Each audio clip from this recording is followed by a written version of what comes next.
you tell our viewers exactly what human does and how it's unique to its competitors? So there are really two sides of the human story to think about.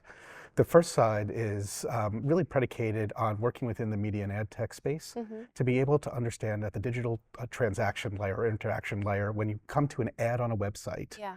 is that the right kind of traffic? Is it valid traffic or invalid traffic? Is it Yeah. a human or not? Is it the right human or not that's touching that ad in the first place? Yeah. On the left side of the equation is taking that same logic and applying it to an enterprise security monicum. So if you can imagine working inside of a B2C e-commerce transactional behavior, are you seeing the right people and are they able to work with inside of an account the right way or not? How can consumers identify if they're being impacted by a bot, and how do they stay ahead of that? So bots have been the scourge of the internet for a very long time. Yeah. If you think back to years gone by, you saw DDoS that was perpetuated by kind of bot activity. You see the same thing in the e-crime world, and certainly as we moved into the ransomware world, they've been used a lot.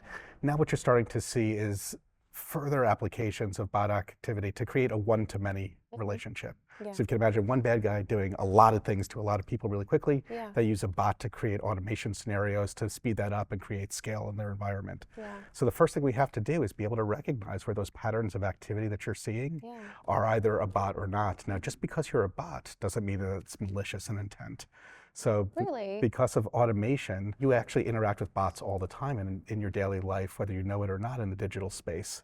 Now, what we have to decide very quickly, is it a bot that you want or is it a bot that you don't want? Would you say that bots are the biggest threat right now you're seeing in that sector? So I think a bot is just a manifestation of an ability by a bad guy or a malicious actor to create an outsized impact without having necessarily a ton of infrastructure or even a ton of money to be able to go and make their way to be able to create an outsized impact.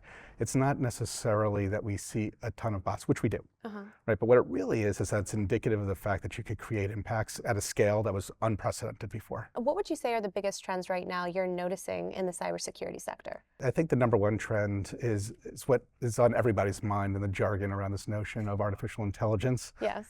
But it's not artificial intelligence that's the threat. The threat is the ability to create that impact quickly, even if you don't necessarily have the skill to have done it historically. And what would you say to organizations that are trying to implement more AI, more high-level technology into their business model? How do they stay ahead of these cybersecurity threats? AI is one of the most important tools of our generation that will help us to achieve those outcomes. The key, however, is to know, just like in any security paradigm, what normal looks like and what abnormal looks like. And if you understand your baseline of normalcy, you can see when it's abnormal. Amazing. Well, thank you so much for joining me today, Stu. Thank you.